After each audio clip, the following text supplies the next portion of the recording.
Hey everyone, welcome to our Barrier Breakers episode tonight. We're stoked to have LA Film alum David Mansanalez and Alex Ferrufino.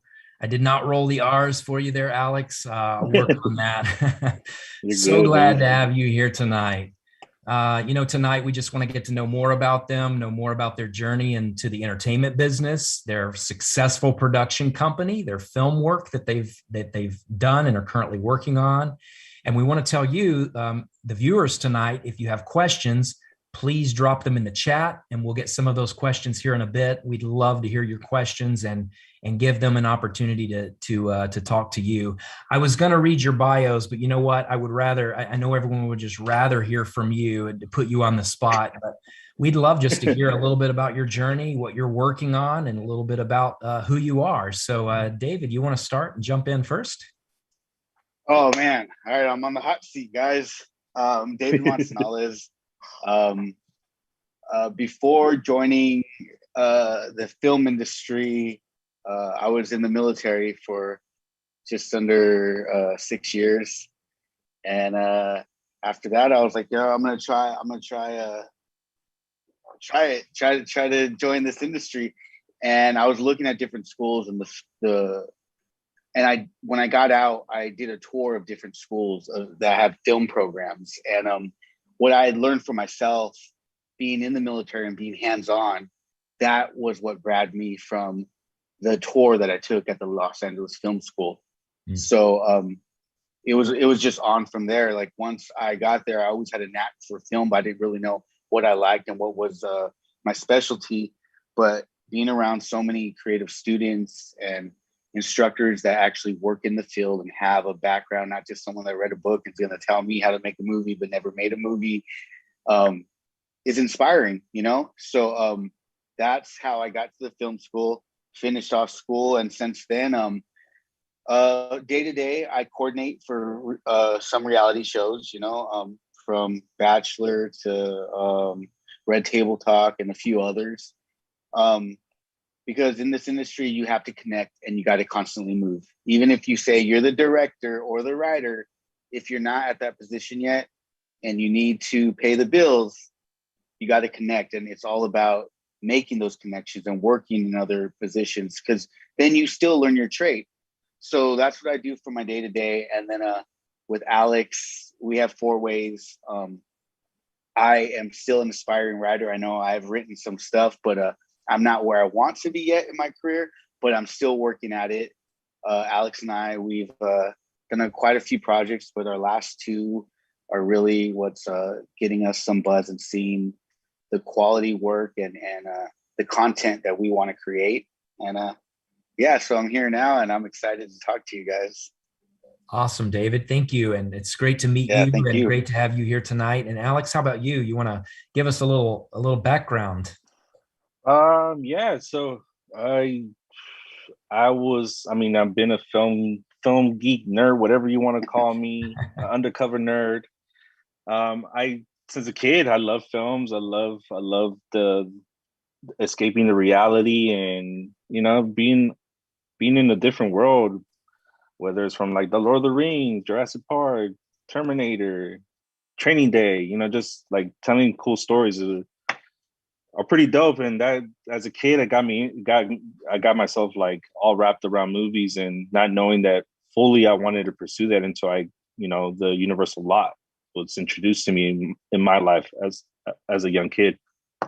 And then from there, went to school. I'm a graffiti artist and I like to draw. So I got into that world. And then I got introduced to a director that wanted to do storyboards, and I did some of his storyboards, and that was like my first paying gig as an artist, as a filmmaker at the age of 18. And then I wanted to do it now, and I kind of knew what it was. So I was like, all right, I was a nosy kid, and I started looking at the production trucks that line up on the streets all over this town. And I used to just bug people all the time. Hey, you need help, you need help, until finally somebody gave me the opportunity to PA.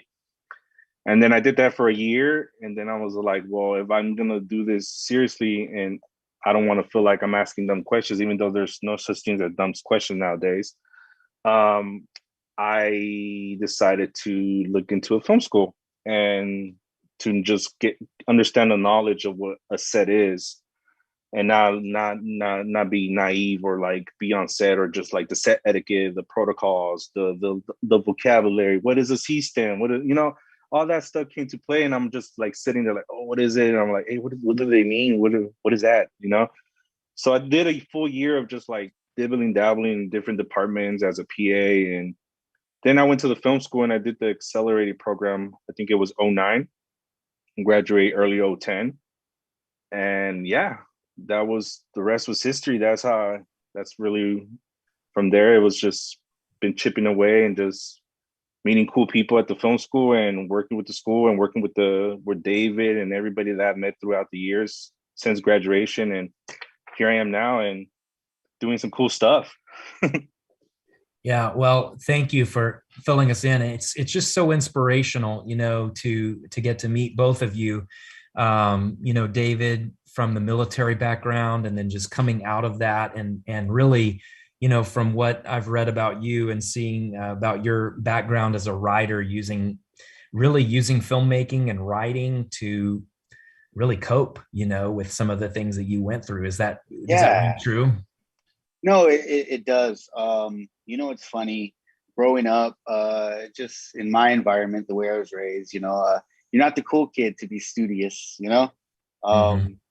all and it's just the environment I was in. So growing up, I never really focused on school, but as an adult getting out of the military and really focused, I found a passion in writing and expressing myself, because I came out and I did a really long tour in Afghanistan, and it wasn't pleasant. And I needed to find a way to not be so aggressive. And I knew I was artistic, and there's just something. And, as you learn and you grow yourself, and you're more comfortable in who you are and in your shoes, you just want to be you now. Like I'm an adult. I don't care what anyone thinks as a young person, or even a young adult. We often worry about what people think too much, that we hinder what we want to do. And I got to a point where I'm like, I'm going to go full in. And then I started surrounding myself with more people that wanted to do the same things I wanted to do, or wanted more out of life. And you just kind of started growing. And now I have an amazing team, and we're trying to rock and roll in this industry, Absolutely. Well, let's talk about that team, because I know that a lot of our students are, they have their eye on the horizon of, where am I going? What am I going to do when I get out of school? And a lot of our students, as you well know, starting their own projects even while they're still in school. So I wanted to just talk a little bit about your current projects and the Four Ways latest project of In Broad Daylight. And tell us about that project and what's up with that. Do you want to take it, or? Oh, go for it, Mr. Director. It's all you, bro. No. Well, as far as In Broad Daylight, so we did Slipping Into Darkness. We submitted to festivals, and we took an award that got us into the HBO licensing deal. We're on HBO Max for that project, and it was, when it first aired, I think it was the first weekend of COVID when it first hit, and everybody, the whole shutdown happened.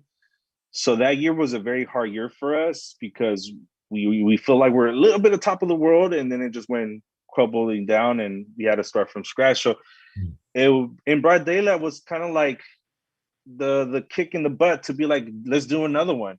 That's really what it was. We wrote a feature for it. It's technically a feature, but it's very tough out here and it's hard. So the motivation was to shoot the short version of it, to showcase what we could do, and showcase a proof of concept, whatever you want to call it, put it into festivals, just creating all these platforms and avenues for us to showcase at festivals, investors, production companies, studios. And that was the motivation, was, what we could do, how could we do it with COVID all affecting us? How could we be still artists and not let that be a hindrance? So that was In Broad Daylight. In Broad Daylight came from a feature that we all love. And the inspiration of the feature was we could disclose it. I guess it's the feature is about the bad apples and the good apples in the law enforcement, especially the LA Sheriff Department. And we were focusing on both. what are good apples, what are bad apples, and it's the organization, the gangs inside the police force itself, which there's multiple articles for years, and then they're resurfacing again. But that's really what the project is about. It's about the good cop, bad cop, and we don't want to be biased. We don't want to put bad cops like all of them are bad. So it's more of focusing on both, like what it takes for a good cop to become a bad cop, or he doesn't want to be a bad cop.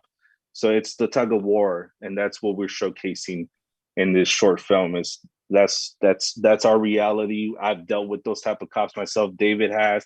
Actually, we dealt with those type of cops together, where we're like racial profile and all that stuff. Obviously, didn't escalate to some other crazier scenarios that we've seen in the news in the last 3 years, because now we could see it.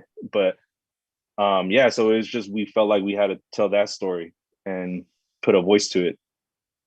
Wow. Well, it's amazing that as artists and filmmakers, you're able to put a voice to that topic, and it's very timely, obviously, and we get to hear this little snippet, of the. I feel like we're kind of privileged here on our episode today that we get to hear.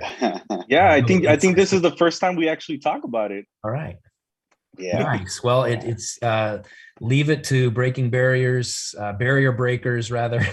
LA Film School. There you go. Premiere inside scoop. Well, David, I know that you work a lot on the really, I guess we would just say the production team side, and putting the production together. And I'm just curious as to the challenges that you face in that, and especially when it comes to hiring. We've got a lot of our students that are looking for jobs and going through the process. And what are strategies that you use in building your team in a production of your company? Yeah.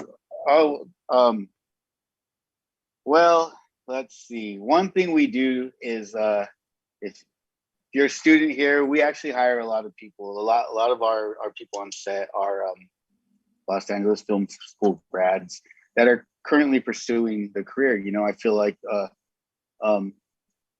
when you actively pursue something, that's like that's pride. You see someone else trying, you're like, oh, we need some people, and you just kind of build from there. So like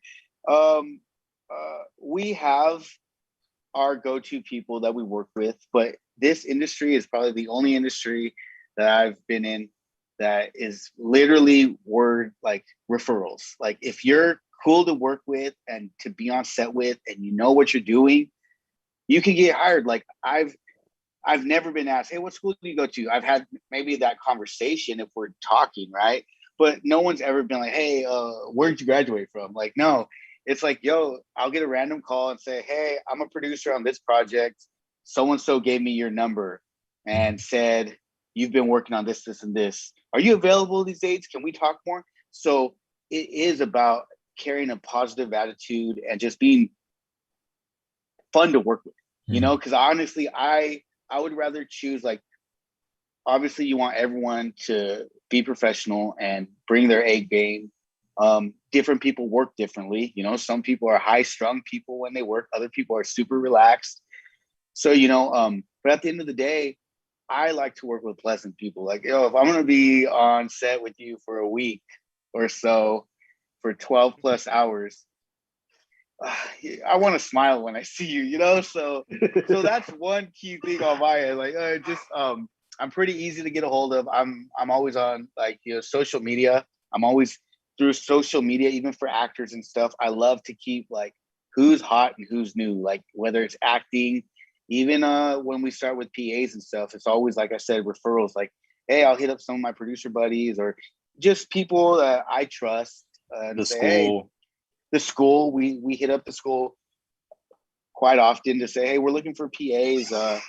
And we just, because we know this is where we started, we trust who they're going to send our way. And it's usually like that. Just kind of word of referral is where I really start.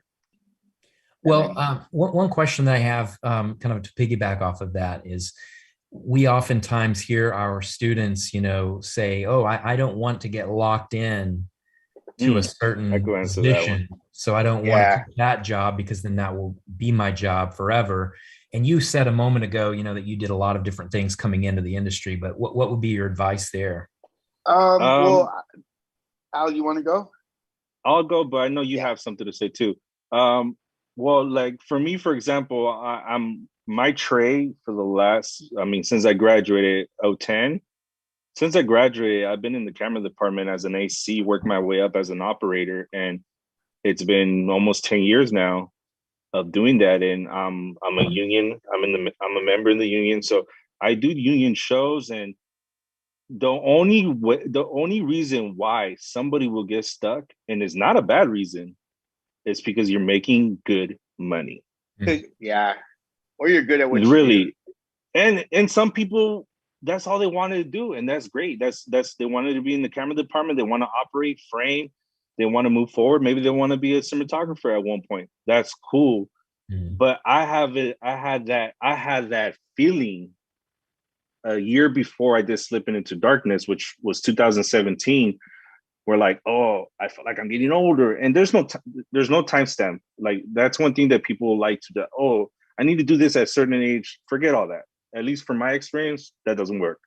But so I was getting to that point where like I'm comfortable. I'm making good money. I'm bringing in $3,000, $4,000 a week. Like it gets to that scenario where you're like, oh, okay, cool. You could technically live off of this and be fine. Work for 9 months, have 3 months in the year to just do whatever you want. That's perfectly dope. But that's not my end goal. So it was in between that feeling and starting the company with the guys, because we all had the same similar story. But like, well, instead of making films for somebody else, let's make films for each other and let's become a team. That's how the Four Ways got created. But on a personal level, it was also like, well, if I don't direct soon, then I'm never going to direct. And I know I want to, and I know I'm capable of. I've built my craft. I've learned even more. So that's how Slipping came around. It was the urge of not getting stuck or comfortable in the position that I am now, because I wanted more than just being an operator. I want to be above the line. And I'm not saying there's nothing wrong to being under the line. If that's all you want to do, because I know my brother, we went to the same school. We were in the same class, my younger brother. And he's a union AC, and that's all he wants to do. He's happy with that. But he has a reputation now, and he's pulling in the jobs. He's making good money, and he's doing his thing, and that's fine. But those inspired directors and writers and producers that want to be those people, but have to work their way up. I did that. We're still doing that, and we're taking steps to doing that. But it's just, you have to do it. You have to figure out and balance the passion and the financial, paying the rent. You have to find a balance and just do it, or else you could get stuck. And I don't want to call it stuck. You get comfortable, because if you do work, like David said, if you do work and you're cool and you know your stuff, you will work, and you'll work constantly. It's the hard part is to get that one yes. After that one yes, you piggyback off that production team, because they move from show to show.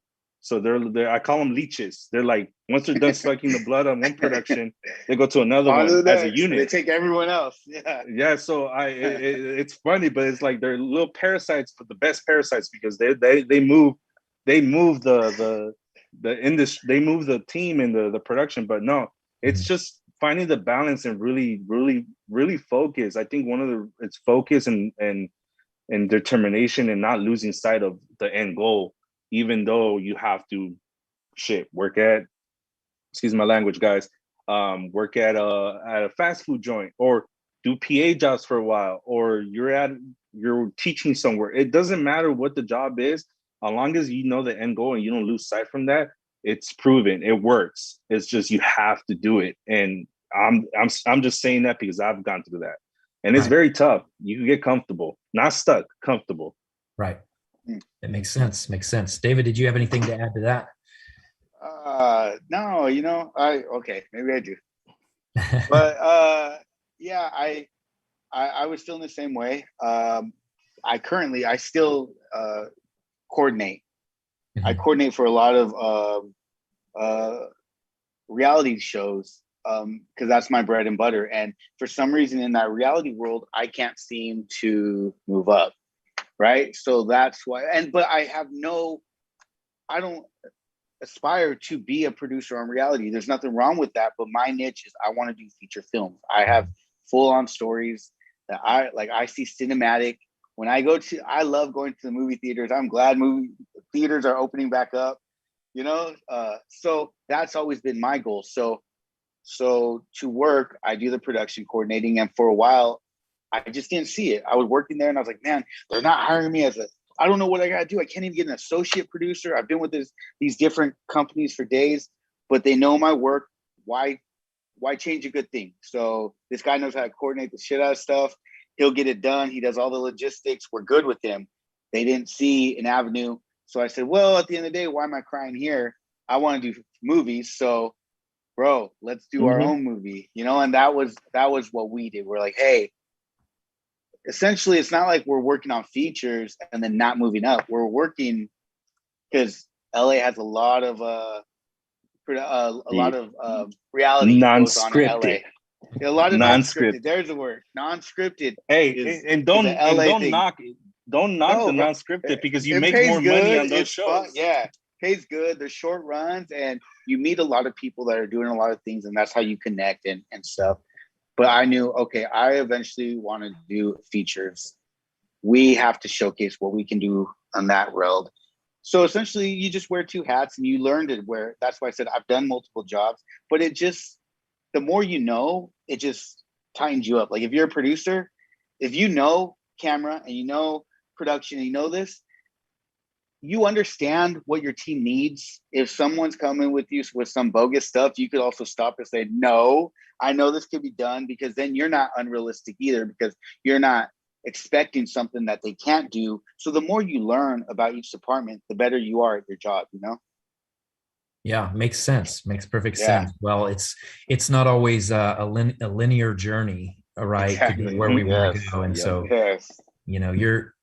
your approach here and your advice and wisdom here is much appreciated. And I know a lot of our students will benefit from hearing that. Now, there's been a lot of news this week in talking about the unions, and we won't necessarily get into the deep part of that news because it's still unfolding. But I did want to point out, that Alex is a member of the International Cinematographers Union, the local 600, which is really fantastic. And a lot of our students come into our programs not even knowing anything about unions. They don't even know that unions exist and what is a union, and I always tell them that it's their evidence to their family, that this is legit, and that, you're going to get a 401k. So, dude.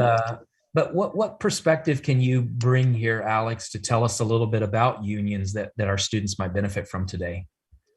I mean, there's so much you could benefit off of. First of all, healthcare. That's a big trending topic in the world, in this country, in the political side of things. Healthcare is one of those topics, but we have the best healthcare. I could go anywhere and pretty much be covered for a lot of things that other people are not covered. You're out, so you get your pension, your 401k, you get all that stuff, but you also get the decent rates. You get we hear this term a lot: low budget, high budget, all this crazy talk as far as all that stuff. But pretty much is like you get covered, somebody's protecting you, you're not working sometimes hard, and you're just specifically your job, and you're doing your job to your best of your knowledge. And it's a lot of beneficials, like good rates, pay, and there's a lot that comes to it. And connections, obviously, one of the things that a lot of people want is the connections in the industry. We're the Cinematographer Guild, the local 600, so all the cinematographers that anybody in this chat admires are in that union or part of that union. Some of them run that union. So it's very beneficial in the long run. It doesn't matter if you're art department, grip department, camera department, you want to transpo, or you like to drive trucks and big stuff, or you want to train animals. Anybody on set on a union show is part of a union, and it's good. it's they're there for a reason, and the reasons are not bad. Yeah. And I know we don't in the film school. There's not that much talk about it, but for example, I learned the union stuff after coming from film school, but it like, for example, to get into a union, you need to do certain things. You need to qualify for non-union days. You need to submit that paperwork. That paperwork consists of call sheets, pay stubs, tax returns, just stuff that shows that you're a freelancer or self-employed contractor as in the film industry. But all those paperworks, and depending on what union, have different rules to join. And just look up the information, look it up, go to the actual unions, look up the information. Contract services is what handles the initiative to get on the roster. So all those things, you can find the information and get yourself in a better position sooner than later. Because some people are not aware of it and how to do it. They're in 4 years in and they're barely finding out. Working 4 years in, they're barely finding out, oh, I could do this and all that stuff. So it's a process. For me, I had to do 109 union days in the 3-year span.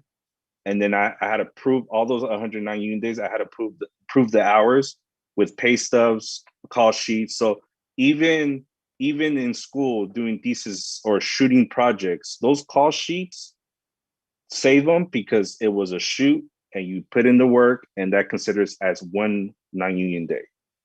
So that's just like a little bit of information where you kind of get yourself ahead and save all those paperwork and documents, because coming out of school, I didn't save none of that. And I didn't oh, wait, I had all this.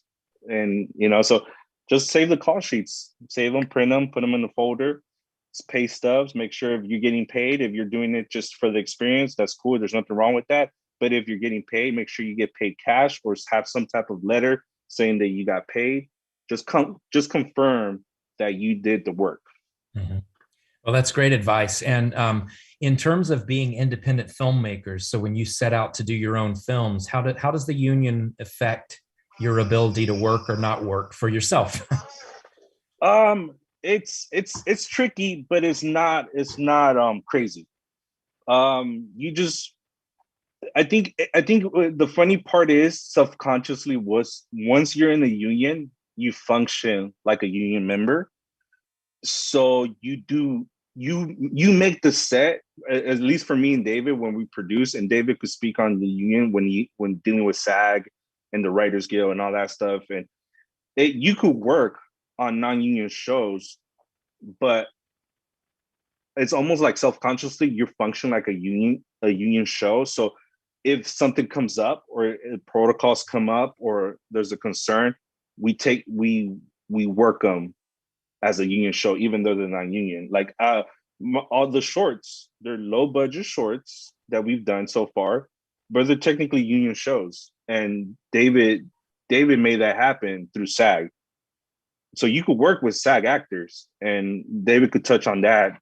But it gets tricky, but there's a fine line, because as artists, the union cannot hinder your artistic path. Like they'll be there, they'll protect you, they'll protect a set and do all the stuff. Like if a set is not safe, and even if you're not a member in the union, you could call, if you see the camera department's not safe, you could call the hotline and be like, yo, this set is not safe.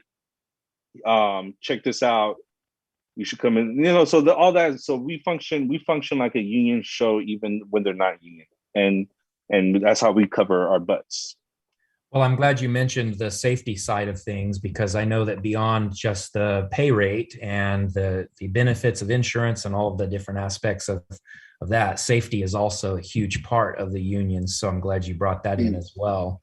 And so, David, as far as putting together your teams and building out, scheduling and doing all of that, what can you tell us about? I mean, I know, this isn't a full lesson on how unions work, but what can you tell us about the challenges of putting together a union production? The challenges that we face as a smaller production company that Alex and I, we're perfectionists, and we've worked on so many like projects that we know what it takes to deliver quality. So at a smaller budget, what makes it hard is when we flip it to SAG is just cost, really cost, because I feel like this is just general, and this is my opinion, but unions are made to protect the people in them. So if the production isn't going right, if you're putting them in unsafe conditions or exhausting hours, and you're just not taking care of them, but that comes with the people that are running the production. That's why we're probably in the current strike that they're in, so we take the approach is, we like to give fair rates. Most of the guys we work with, like Alex, the whole camera team are all union guys. They're all buddies. So some of them give us a little favor on the cost, but then we know we have to budget, because like the actors, once we go SAG, there's a minimum rate we have to pay, which is fine. We just have to go find it now. So that's what makes it hard on our end. It's never hard to follow the protocols, to submit paperwork. There's more paperwork for me, making sure their time cards are on, they're taking the breaks on time, food is on, like all the protocols that any union sends. That's not the hard part. For us at independent filmmakers, that a lot of our projects are self-funded, it's stacking the paper to have enough money to get our movie together. So that's the hardest part on it. Other than that, paperwork, and then just, I don't want to say, but just respect and common sense. Like a lot of these things aren't unrealistic, let your guys sleep. Like, don't work them 15 hours and expect them to be back in 5. Like that's common sense. But there are productions and stuff that have done these type of things. That's why these rules are in place, Right. Yeah, and then with SAG, for example, we love to work with SAG actors, and not to say that actors that are not part of that union are not professional, are not good, but when it's almost like, I know you're in the union, I know you're SAG, so I know you're taking this seriously. I know you'll be on time. I know so never get discouraged if you're doing a short film and your actors SAG. There's like I said, go to their website, look up the paperwork, the contracts, and there's somebody always there to pick up the phone and guide you to do the steps. What tends to happen is you just need to do them a month or two in advance, so you could have it all done before you start shooting. So I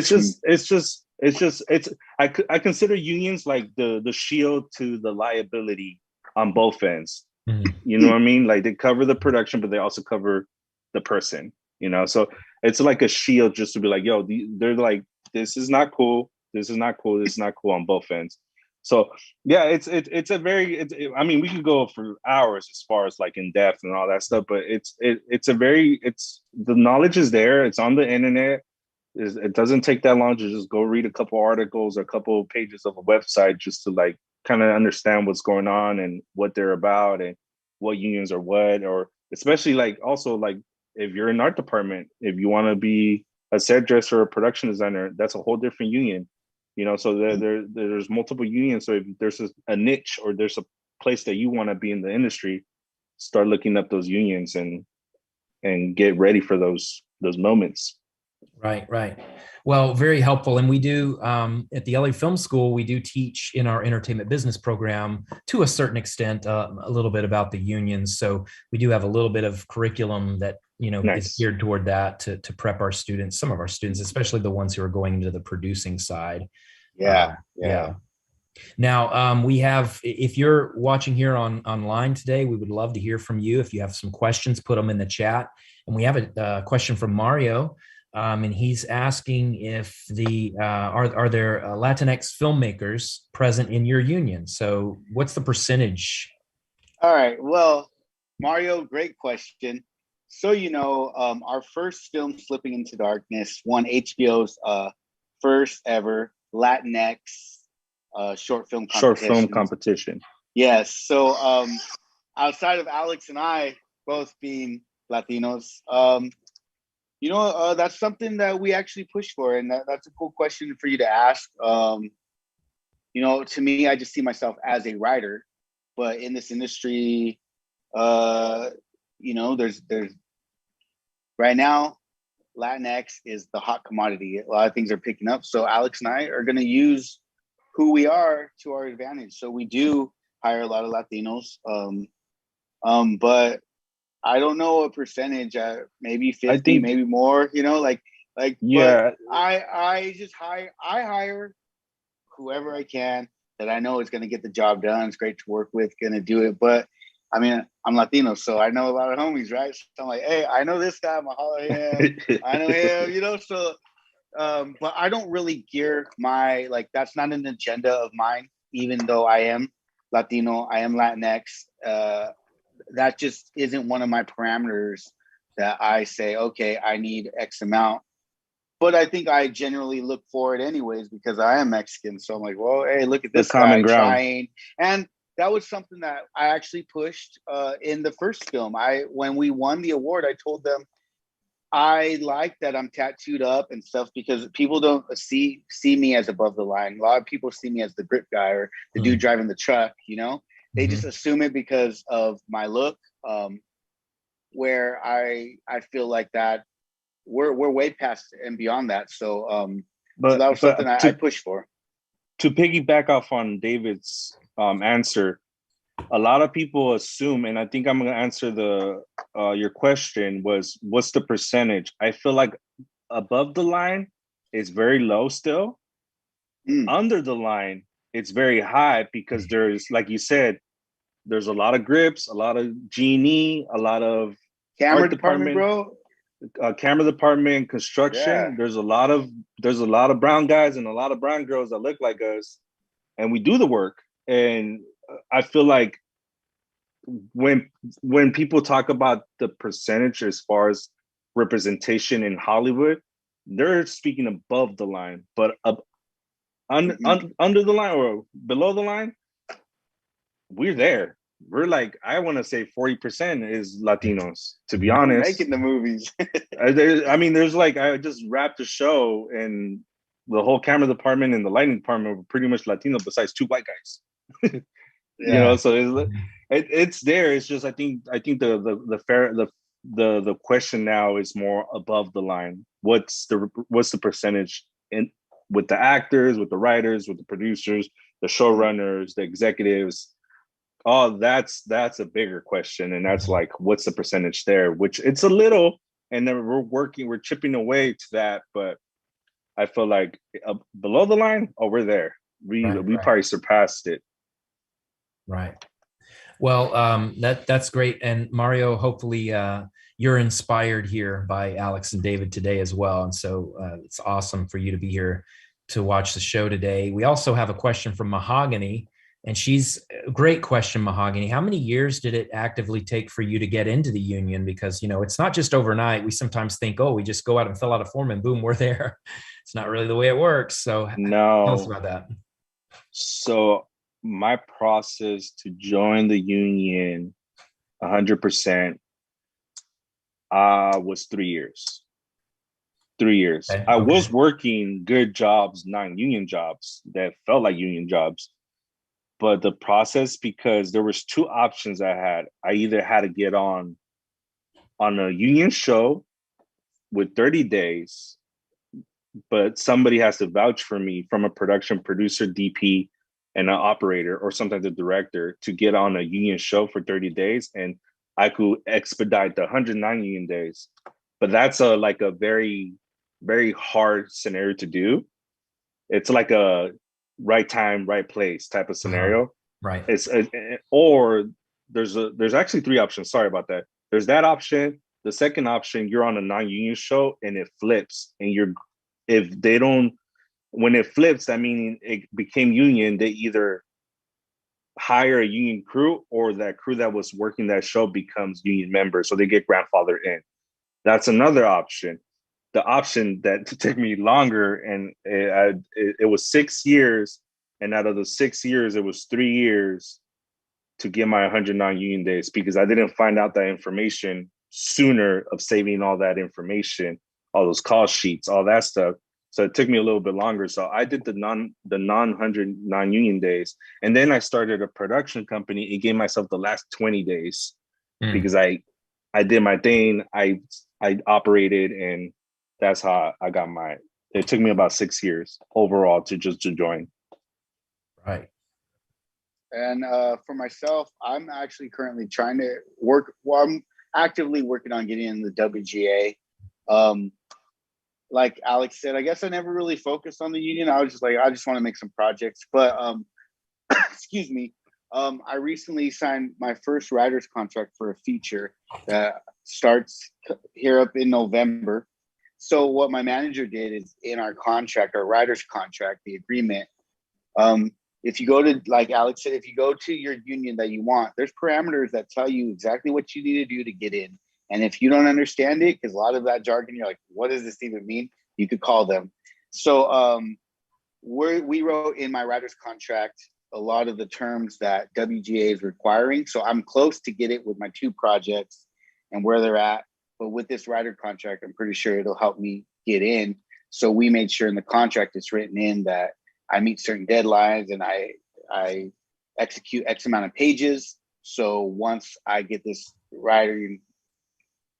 this script done while in production, I could work on that on my own time and get myself in the union. So I think I had a buddy that didn't even work that long. He worked, like Alex said, he worked on a show, and that show flipped union.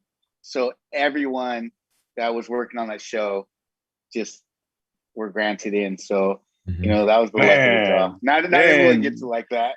You don't have to pay the union fees. Yeah, it's not half everyone of gets the. it like that. Oh my God. Merry Christmas. Yes. Yeah, pretty much. Yeah. Christmas in July. Lucky guy, man. Yeah. Well, we have some questions coming across here for you as artists, Alex and David. So who were some of your major influences in the industry as you were coming in here? Oh, easy. Sorry, I'm gonna take this because I already Spike Lee and John Singleton. You can see it in my style and my writing. I feel like they wrote for their communities and they had a message to speak, and I feel like that's where I'm at as a writer, and the projects I'm currently pushing out and I want to push out more. You know, they have messages behind them, and those 2 producer, writer, director, they're legends to me, and that's who I aspire to. I'm hugely influenced by those 2. Yeah, I think for me, it probably would be Ridley Scott and James Cameron, just because they have the background in the artistry, and they're both painters, and they do a lot of storyboards, and they're kind of my like sci-fi, but they could do the gangster route, thriller route, but they could also do the sci-fi things.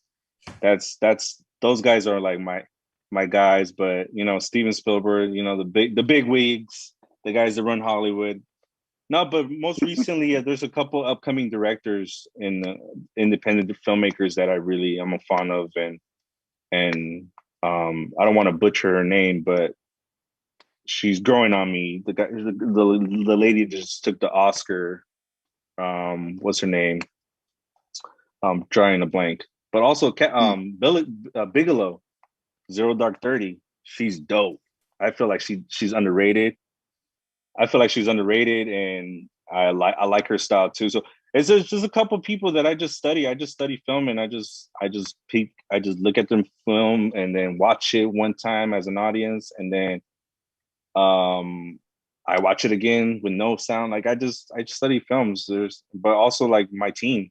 My team is my biggest inspiration, to be honest. David, I piggyback off of those guys' ideas all day, because I feel like we're going together. You know, those guys are already up there, and I admire them, and one day I get to meet them and pick their brain.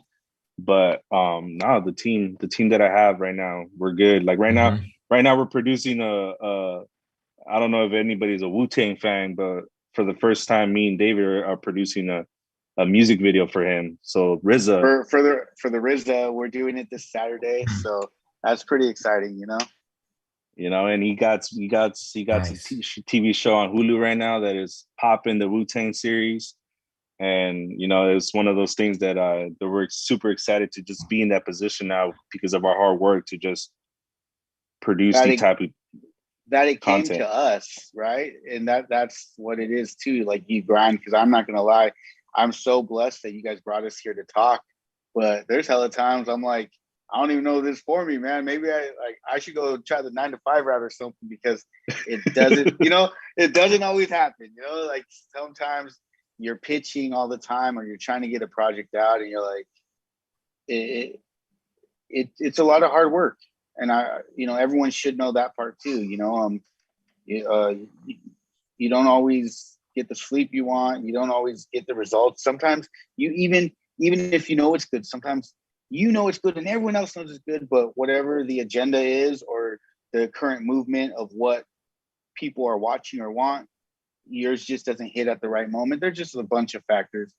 So it can be discouraging, but just stick with it, because like every time we get hella no's, just so you guys, we always get no's, but those yeses, you make them count. So every time you get that yes, you're like, all right, let's do this, guys. Or you open your own doors like we do. We do our projects to say, hey, if they're not going to do it for us, we'll do it ourselves. Let's figure this out. So when this RZA thing, a buddy of another producer of ours called us, fond of our work, and said, I'm going to do this RZA thing, but I want to connect 4 ways with it, and I want to work with you guys, and let's do this. And I was like, yeah, bro, say less. Like, we're on. I don't know what we're doing. I don't know the budget, but we're going to figure this out. So that's pretty exciting. Well, David, thank you for mentioning that, because I know there's a lot of our students and even faculty, who need to hear that. We need to keep going. It's not always about the yes. We get a lot of no's, and so I really appreciate you mentioning that and bringing that. Thank you, Clay. I appreciate. Yeah, of course, it's the truth. Yeah. Well, Crystal is asking a question, and we have a creative producing and development class here at LA Film School through our entertainment business program, where we do a project where the students create a pitch deck based on a classic film. And so if you got an opportunity to remake a classic film, I'm going to give you millions to do it. Which one would you go for? Damn. Ghostbusters. Oh, there you go. I'm so excited for Afterlife coming out. I grew up a Ghostbusters fan. I still am. I have a 1-year-old child, so a lot of my family members are buying me Ghostbuster stuff for him, so I can push on this tradition. So I would redo one of the classics, one of those. I love that. Yeah. Well, it's funny. I would probably do Ninja Turtles the right way. All right. Dark, like the first one, right? Yeah, dark, dude, like the first one. I mean, that one, and I know people don't like the movie Waterworld, even though they just announced they're doing a TV series for it. Yeah. But no, yeah, I think Ninja Turtles will be mine. But those are really good ideas. I'm sure someone in Hollywood's thinking them up now, but those are pretty much. I went as a Ghostbuster when for Halloween one year, so maybe I'll have to revive that myself for Halloween this year. If you have some more questions, if you're tuning in here tonight, if you have some questions, put them in the chat. We've got a few minutes left here for a couple of more questions if you have any. But I do have another question, and that is, and this is really the question we ask a lot of our guests here. What would you say for you coming out of LA Film School into the business? What was one of the hardest lessons that you feel like you've learned? I didn't took advantage of the school properly when I was there. And I don't think it's a regret. I just think I could have done more, because you have the opportunity there to try everything. And even if you fail in something at the school, that's the perfect time to the trial and error that I wish I would have done more. I did a lot. Don't get me wrong. I did a lot at the school, but I wish I could have done even more at the school. And that was on me. That was in the school. That wasn't my teammates. That wasn't the class I was in. That was just me. Like, I should have done this. I should have done that. Like, to me, my advice to everybody is take advantage of the film school. You're paying for it. The teachers are there for you. The classes are there. Everything is at your disposal, and just do that. And then the positive one the one that I take with pride is that everybody I work with or the people I've met is through that school.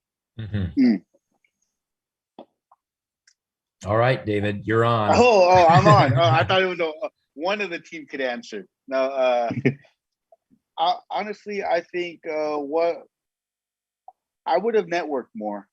I like I said, when I got out, I found school.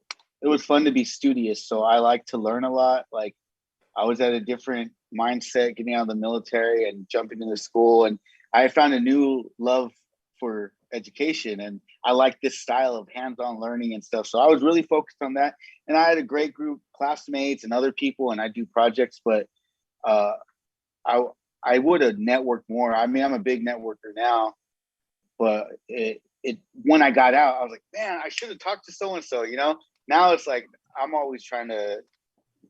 I do it still. I hit up hella people like, if hey, you want to get a coffee? Like, I just want to like, let's talk about, just to, if I see somebody that I've been following and I like what they're doing, I just try to connect with them, whether it's IG or now that things are opening up at whatever capacity that is, try to get coffee or something. But that's what I would have done more during my school time was networked a little more and jumped on a few more projects. But and attend a lot of these type of events, the after school stuff. So like the school offers like just there's so much given, and a lot of times you're like, oh no, I'm cool, I'm done with school. I don't want to be there no more. I want to go do whatever. But these are valuable, man. Like yeah. Absolutely. Hey, the bar down the street on Sunset Boulevard is not going nowhere. Like, that was me. I was like, hey, I'm done. I'll be over there, bro. Now I'm like, no, where's the master class? I need to watch this. Yeah. Well, that's very helpful. I know for a lot of our students to hear your perspective coming out of LA Film School and into the industry. All right, we have time for one more question, barely time for one more question. And I don't know that this is a really quick question, but it really has to do with our representation, lawyers and agents and managers. And let's just specifically ask, how soon in your career or in your work did you find that you needed to interact for yourself with either a manager or a lawyer? I didn't realize until I won the award. Okay. That's just the honest truth. I was moving and maneuvering in this industry, not knowing the concept of what those four people, which is the lawyer, manager, PR, and agent. I did not really. I knew they existed, but I didn't understand their world and what they do. And now I know. Yeah, but I also think that comes with I think it's a great question in this industry. Like, if you can afford a lawyer, then get one. Okay, especially if you're gonna jump on big projects and you jump into this because you think you're gonna work with other creatives, but some people are in this for the business. So if it's business, then you need to understand that and have someone to protect you, because you don't want to be held accountable or liable for these things that you just wanted to get the vision out and all, but now you're not making deadlines, but you signed that contract without thinking, and you're not making no deadlines because you're a perfectionist and it's not done. But this person's a business mentality person. It's like, nope, I'm holding you to this contract. So like, HBO, when we won the HBO licensing deal, we're like, we need a lawyer up to read this 40, 50 page document that they're like, yeah, just sign it and review it and let us know. I'm like, and piggyback off of that, like, you literally need to read everything you sign. I don't care if it's a deal memo, a call sheet, anything you sign, just start practicing. Read it, even if it doesn't make sense. You put the effort and you start understanding the jargon between paperwork, because those managers and agents, they know it. They don't navigate through those things really quick. But until then, you need to be your own agent. You need to be your own manager. You need to be your own PR. You need to be your own lawyer. and you just need to understand that concept. And once you get that opportunity to have representation, we both have managers because of a short. It's not what is it? It's not unrealistic to get representation. You just have to put in the work for our experience. Gotcha. Well, dude, I got to tell you, it's that your first answer, Alex, was the best, because the other alternative to I didn't know until I won an award would have been I didn't know until I got sued. So I like that answer. There you go. That part. Up, that's the more real one. That's the real that answer is. right there. Yeah. You'd rather know beforehand than after. Yeah, for sure. Yeah, and then even kids in the entertainment business. Hey, if you guys have a niche to be a leader and represent people, there's a moneymaker scenario out there. If you want clients and you feel like you could take on, like, if you want to be called a plug, or you want to be the guy that like does the deals, or you're a good negotiator, you're a good talker, you have the gift of gab, all the trades that these guys carry, or ladies, you could be a manager, you could have clients, you could work your way up in that world. And also think about it, managers, difference between an agent and a manager, agents can't produce. That's the only difference. Other than that, they're both the same title, they're both the same thing. The only difference is managers could produce with you, so they're more hands-on with you. They're hands-on as far as you as a career, and as far as you as your personal life, they manage your whole entire career. Agents are specifically on what they're representing you, but they cannot produce and it's against the law. And any manager, whoever's listening to this, any manager that asks more than 10%, that's against the law too. Managers, agents take 10%, lawyers take 5%. I think PR is a whole different thing. I think they're upfront, or they take something in the back end, but I think it's not more than 10. Anybody that asks more than 10, they're full of shit. Don't sign the deal. All right, there you have it. Direct from Alex, you heard. So yes, it's on you now if you don't follow that. All right, we got one more question. I lied a minute ago when I said we do have one more question, and this is from Jessica, and she just wants to know what is there a skill that you use in filmmaking that you never thought you would use? Any kind of skills that you have that you're using currently that you never thought you used? The age-old question is, do you use math? Oh, I use math all the time. That's actually not the question. We'll go with Jessica's question. I know. Yeah, I know you would use math all the time, dude. I mean, shit. What skill do I thought I was not? Yeah, that's I don't know. That's a good one. I use. I know. It's a good one because it's like, I guess my skill. Jessica stumped us, but no, I think my skill that I just didn't. It's just like being myself and communicating with people and stuff. Like most of the time, like I said, even me getting on jobs is the same way as me getting people on jobs. Like when I approach them, they got to like me to want to work with me, and I got to be somewhat charismatic to get them to see the project I'm presenting and stuff. So like that was just like a skill that I was like, I always kind of had that just as a person, and just like, oh yeah, I like to be likable. I like Alex made that joke. Oh, see David at the bar, I'll have a good time with everyone. Like I like to just chill. But that same interaction, I didn't realize I was going to use it, and it's come to my advantage of just being confident and just being myself, to be like, yo, like a lot of times Alex like, hey, if we're going to pitch, have David pitch. You know, like they send me. And then there's other times I know there's a dynamic that Alex brings that we want to close the deal. Hey, we need the Alex, you know, to close this one. Or, oh, we need someone a little more funny or whatever. Throw David in there. And we utilize each other. We have a third partner, John. We utilize each other's personal traits as a skill because we know, okay, this guy is really cutthroat. John, take him, bro. That's your field. You like that type of stuff. You talk very corporate.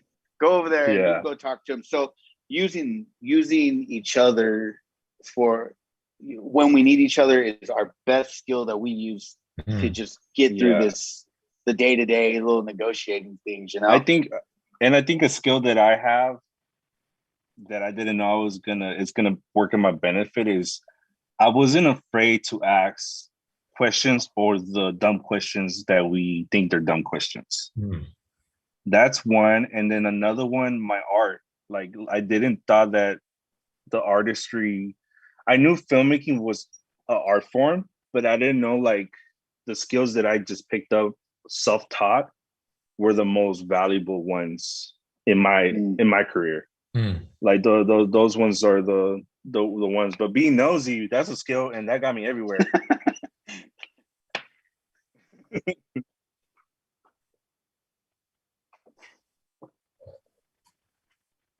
All right, I hear you. I think I had a little internet connection issue there, but well, that's very inspiring and great answers. And I know that that's really helpful for all of us to hear and for our students to hear as well. And I just love the idea of the strategy of how you, the three of you, you know, being yourselves, being comfortable in your own skin, and being yourselves helps you move forward in your work. That's really, really important and very inspiring. Well, I want to just close us out today by saying, first of all, thank you to our events team for putting together this day for us and for giving us the opportunity to meet David and Alex. And David and Alex, we cannot thank you enough. We're honored to have you here today. And we want to just say thank you for being here. And I want to encourage everybody to reach out. You can go to four-way. I'm trying to read that without my glasses. I'm sorry. Four-Ways Entertainment. You want to say the tagline there for us? Your website? fourwaysentertainment.com. Oh, see, you need glasses too. I'm not the only one. So no, it's a little hard to read. But no, it's fourwaysentertainment.com. Our email is info.fourwaysentertainment@gmail. Perfect. And actually just send us an email and we'll respond. Even if it takes a while, we'll respond. But also if you send an email right now, there's a couple PA positions opening right now for the music video that we're doing this weekend. Music video. Oh wow! And like I said earlier, I'm on IG. So if you want to say what's up, Davey, it's crazy because you get a lot of people. I've had people hit me up since our last project, and I don't mind answering people's questions, or if we can help someone, like that's what this is for. Like even how hard it's been for us, like there's been a lot of people that helped us, and it's not on me to thank him. I give it back to the next person, and you do it, and that's how we just keep this thing going, you know. So if you guys holler at me on IG or whatever, like if you guys are a fan of Wu-Tang and the RZA, that's the video we're working on this weekend. Send us an email or a DM or a messenger, whatever it is that you find us somewhere. We're somewhere in this internet, and just shoot us an email, and then if the position's open and we can fill you in, we'll fill you in. Wow, that's awesome. And I have a feeling your email is going to blow up today, so that's awesome. Hey, that's always cool. Hey, we need some PAs, so yeah, it's paid position. Come on, guys. There you go. That's fantastic. Well, thank you for that opportunity. Well, we hope to see you again. Hope you'll come back and join us again. And we wish you all the best in your work. And we can't wait to see where you head next. Thank you so much. Thank you guys. I appreciate it. Thank you to the film school. We love you guys.